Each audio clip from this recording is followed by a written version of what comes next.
అప్పుల బాధలు వెంటాడుతున్నాయా? అయితే 6 JVR వారి జాతిరత్నాలు ధరించండి. హలో అండి, అందరికీ నమస్కారం. నేను మీ కట్టా కార్తీక్. ఒక్క మరణం, 6 సంవత్సరాల పోరాటం, 6గురి మరణం, 6 కుటుంబాల చిత్రవధ. మనం రోజు కూడా ధర్మస్థలి స్టోరీస్ చూస్తూ ఉన్నాం. ఏదో కొన్ని వందల మంది అమ్మాయిలకి అన్యాయం జరిగిందని చెప్పేసి. సరే, దాంట్లో నిజ నిజాలు తెలియాల్సి ఉంది. ఇప్పటికైతే ఎంక్వైరీ జరుగుతుంది. కానీ కడప జిల్లాలో మన కళ్ళ ముందే జరిగిన అత్యంత దారుణాల గురించి మనం మాట్లాడుకొని తీరాలి. 2019 మార్చి 15వ తారీఖు వైఎస్ వివేకానందరెడ్డి గారు, మాజీ ఎంపీ, మాజీ మంత్రి, మాజీ ముఖ్యమంత్రికి స్వయాన సోదరుడు, అప్పటి ప్రతిపక్ష నాయకుడికి బాబాయ్, తర్వాత ఆ ప్రతిపక్ష నాయకుడు ముఖ్యమంత్రి కూడా అయ్యాడు, వేరే విషయం అండి. ఆ రోజు ప్రతిపక్ష నాయకుడికి బాబాయ్ వైఎస్ వివేకానందరెడ్డి గారు చనిపోయారు. ముందుగా గుండెపోటు అని ప్రచారం చేశారు. కానీ ఒక ఆవిడ వచ్చారు, వివేకానందరెడ్డి గారి కూతురు వైఎస్ సునీతారెడ్డి గారు వచ్చారు. ఆమెకు ఎక్కడో అనుమానం వచ్చింది. నిజానికి ఆమె డాక్టర్ కూడా. ఇది హార్ట్ అటాక్ అనిపించట్లేదు, ఎందుకంటే నిజానికి అప్పటికి చాలా కవరింగ్ చేశారు, కుట్లేశారు, మూట కట్టారు, హార్ట్ అటాక్ అని నమ్మించడానికి ఎన్ని చేయాలో అని చేశారు, రక్తం మరకలని తుడిచేశారు, అన్నీ చేశారు. కానీ ఆమె డాక్టర్ కావటం వల్ల కనుక్కుంది. ఆమె రీపోస్ట్ మార్టానికి డిమాండ్ చేసింది. రీపోస్ట్ మార్టంలో ఇది మర్డరు అని తేలింది. మర్డర్ అని తేలింది, మరి ఎవరో ఒకరి మీద తోసేయాలి కదా.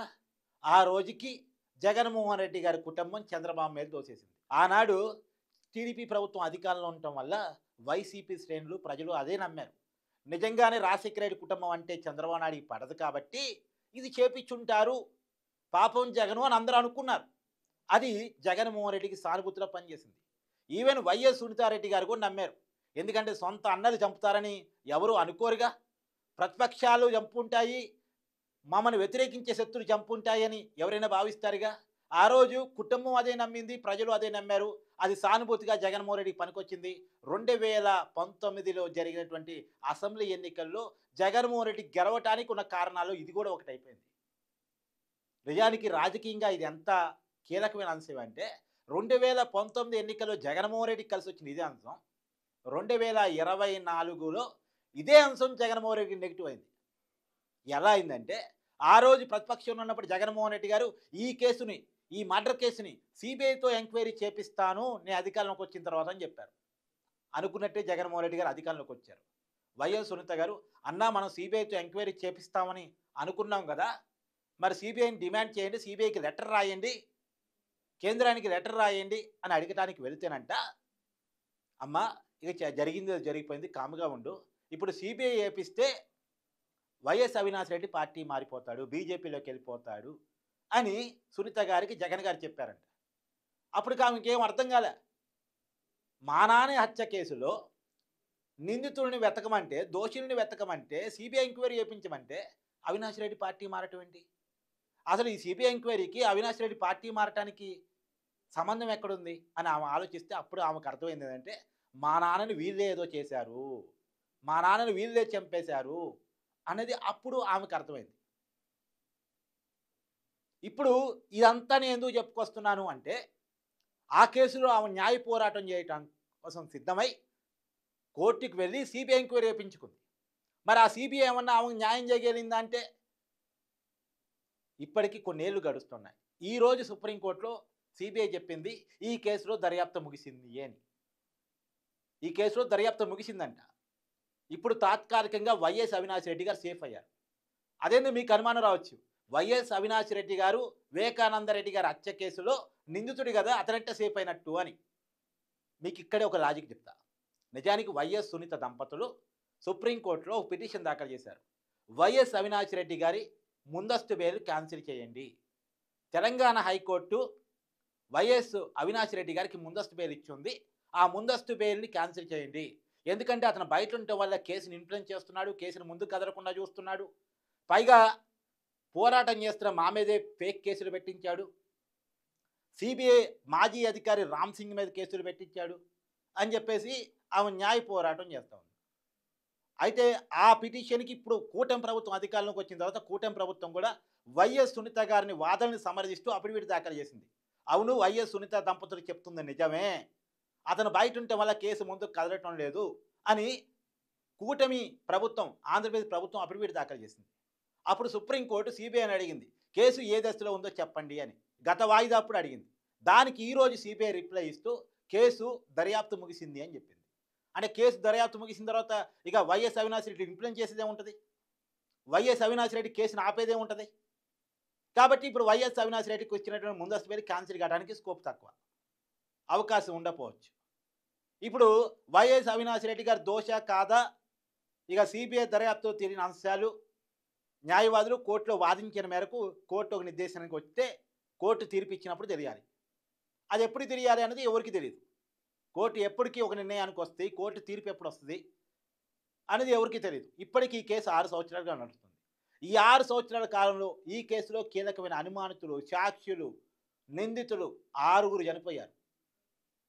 వైఎస్ వివేకానందరెడ్డి గారి బాడీకి కుట్లేసిన డాక్టర్ నుంచి డాక్టర్ అభిషేక్ రెడ్డి న్యూరో ప్రాబ్లంతో హైదరాబాద్లో చనిపోయాడు. ఆ రోజు క్లియర్గా చూసి సాక్ష్యం చెప్పినటువంటి వాచ్మెన్ రంగయ్య, వైఎస్ వివేకానందరెడ్డి గారి వాచ్మెన్ రంగయ్య ఈ మధ్య కాలంలో అనారోగ్యంతో చనిపోయాడు. ఈ కేసులో అప్రూవ్గా మారిన దస్తగిరి ఈ కేసులో కీలకమైన నిందితుడు. అతనికి చాలాసార్లు వార్నింగ్స్ పోయాయి. అతను చాలాసార్లు నన్ను చంపేస్తున్నారు, నన్ను చంపేసే అవకాశం ఉందని చెప్పేసి చాలాసార్లు వాపోయాడు. ఈ కేసులో ఒక్కొక్కరిగా తర్వాత సునీల్, అతనికి కూడా ప్రాణహాని ఉందని అతనే చాలాసార్లు చెప్పాడు. దాదాపుగా ఈ కేసులో మొత్తంగా ఇప్పటి వరకు 6 చనిపోయారు. ఇప్పుడు ఈ కేసులో నిజంగా సాక్ష్యాలు నిలబడతాయా, కేసు తేలే వరకు ఉంటాయా సాక్ష్యాలు, క్రమంగా ఈ కేసు నిర్వీర్యం అయిపోతుందా, నీరుగారిపోతుందా, దోషులు శిక్ష పడుతుందా లేదా? ఒక మాజీ ఎంపీ, మాజీ మంత్రి కుటుంబానికే దిక్కు లేకపోతే, ఒక ఎడ్యుకేటెడ్ చేస్తున్న న్యాయ పోరాటానికే దిక్కు లేకపోతే ఇక సామాన్యుడికి ఏం దిక్కు అనే ప్రశ్న ఒక సగటు మనిషి నుంచి వస్తుందిగా. అంటే బలం ఉంటే, బలగం ఉంటే, పొలిటికల్గా దమ్ము ఉంటే, డబ్బు ఉంటే ఎంత పెద్ద వ్యక్తిని చంపేసైనా తప్పించుకోవచ్చు, ఎంత సంచలన మర్డర్ చేసినా సరే దోషులు బయట తిరగవచ్చు, మళ్ళీ మళ్ళీ ప్రజాప్రతినిధులు కావచ్చు, మళ్ళీ మళ్ళీ పార్లమెంటుకి, అసెంబ్లీకి వెళ్ళొచ్చు అనేది ఈ క్లియర్ కట్ అంటే ఒక ఒపీనియన్కి రావచ్చా? ఈ దేశంలో వ్యవస్థలు పెద్దవాళ్ళని ఏమీ చేయలేవు, డబ్బున్న వాళ్ళని ఏమీ చేయలేవు, బలవంతుల్ని ఏమీ చేయలేవు అని ఒక కంక్లూజన్ రావచ్చా? పాపం ఒక ఆడబిడ్డ గత 6 సంవత్సరాలుగా నా తండ్రిని చంపిన వాళ్ళని పట్టుకొని శిక్షించండి అని వేడుకుంటుంది. ఆ వేడుకోవటం అర్థమైన తర్వాత 2024లో కోర్టులు న్యాయం చెప్పలేకపోయాయి, కానీ ఎంక్వైరీ సంస్థలు న్యాయాన్ని చూపించలేకపోయాయి, కానీ ప్రజలు చూపించారు, జగన్మోహన్ రెడ్డి గారిని ఓడించారు. ఇప్పటికీ వైఎస్ సునీత గారు కోర్టులో పోరాటం చేస్తూ ఉన్నారు. ఇవాళ సిబిఐ కూడా చెప్పింది అదే, ఏదో మీరేమైనా ఫర్దర్ ఆర్డర్స్ ఇస్తే ఆ ప్రకారం కూడా మేము ఎంక్వైరీ చేస్తామని సిబిఐ కోర్టులో చెప్పింది. దానికి కారణం ఏంటంటే ఇవాళ వైఎస్ సునీత దంపతులు ఇంకొక వాదన తీసుకొస్తున్నారు. అంటే అన్ని కోణాల్లో ఎంక్వైరీ జరగలేదు, ఎంక్వైరీ అనేది అసంపూర్తిగా జరిగింది. ఆ రోజు వివేకానందరెడ్డి గారి మర్డర్ జరిగిన రోజు వైఎస్ అవినాష్ రెడ్డి గారు కొన్ని ఫోన్ కాల్స్ మాట్లాడారు. ఎవరితో మాట్లాడారు?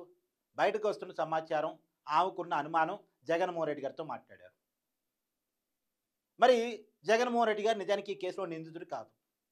ఆ కోణంలో కూడా ఎంక్వైరీ చేయాలని వైఎస్ సునీత దంపతులు కోర్టులో పోరాటం చేస్తున్నారు. నిజానికి ఫర్దర్గా ఆర్డర్స్ ఇస్తే ఆ కోణంలో కూడా ఎంక్వైరీ చేస్తామని సిబిఐ చెప్తుంది. అంటే ఇంకొక 6 సంవత్సరాలు పొడిగిస్తారా? ఇంకొక 6 సంవత్సరాలు ఆ కోణంలో ఎంక్వైరీ చేస్తారా? ఇంకొక 6 చనిపోయిన దాకా వెయిట్ చేస్తారా? ఇక అందరూ వైఎస్ వివేకానందరెడ్డి గారి విషయాన్ని మర్చిపోయిన తర్వాత అంటే ఎంత దారుణం అండి ఇది.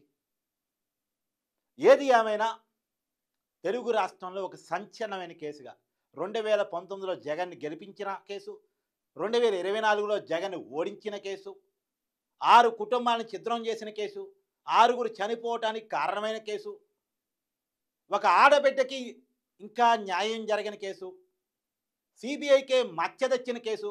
సిబిఐకి మచ్చ తెచ్చినా అని ఎలా అంటున్నానంటే, గతంలో సిబిఐ అక్యూజ్డ్గా ఉన్న అవినాష్ రెడ్డిని అరెస్ట్ చేయడానికి వచ్చింది. ఆ రోజు అవినాష్ రెడ్డి గారు కర్నూలులో ఉన్నారు. వాళ్ళ మదర్కి ఆరోగ్యం బాగాలేదని కర్నూలులో ఒక హాస్పిటల్లో జాయిన్ చేయించారు. నిజానికి ఒక ఎంపీ ఆయన వాళ్ళ అమ్మకి ఆరోగ్యం బాగాలేకపోతే హైదరాబాదో, బెంగళూరు, చెన్నైయో తీసుకెళ్ళగలుగుతారు, తీసుకెళ్ళొచ్చు కూడా, తీసుకెళ్ళగలిగే కెపాసిటీ అయింది, తీసుకెళ్తారు కూడా సహజంగా అయితే. కానీ ఆ రోజు మాత్రం కర్నూలులోనే మంచి వైద్యం ఉంది, కర్నూలులో తెలిసిన డాక్టర్ ఉన్నారు, తెలిసిన హాస్పిటల్ ఉందని కర్నూలులో జాయిన్ చేయించారు. సరే జాయిన్ చెప్పించారు, బాగానే ఉంది. చుట్టూ వందలాది మంది వైసీపీ కార్యకర్తలు. ఎందుకు చుట్టూ వైసీపీ కార్యకర్తలు అంటే సిబిఐలు అరెస్ట్ చేయడానికి వస్తున్నారని. మళ్ళా వైసీపీ కార్యకర్తలు తోడుగా ఆంధ్రప్రదేశ్ పోలీసులు సపోర్టుగా. ఎందుకు? జగన్మోహన్ రెడ్డి గారు అధికారంలో ఉన్నారు కాబట్టి పోలీసులను కూడా అవినాష్ రెడ్డి కోసం రక్షణగా పెట్టారు. సహజంగా పోలీసులు ఏం చేయాలి? వైసీపీ కార్యకర్తను అక్కడ నుంచి తరిమేసి అవినాష్ రెడ్డిని సిబిఐకి అప్పచెప్పాలి. కానీ సిబిఐకి ఆంధ్రప్రదేశ్ పోలీసులు ఆ రోజు చెప్పారు, మీరు కనుక వైఎస్ అవినాష్ రెడ్డిని అరెస్ట్ చేస్తే రాష్ట్రం బగ్గుమంటది, శాంతి భద్రతల ఇష్యూ వస్తుంది, దయచేసి ఇప్పుడు మేము కోఆపరేట్ చేయలేమండి, మీరు రాకండి కర్నూలు అని సిబిఐకి చెప్పారు.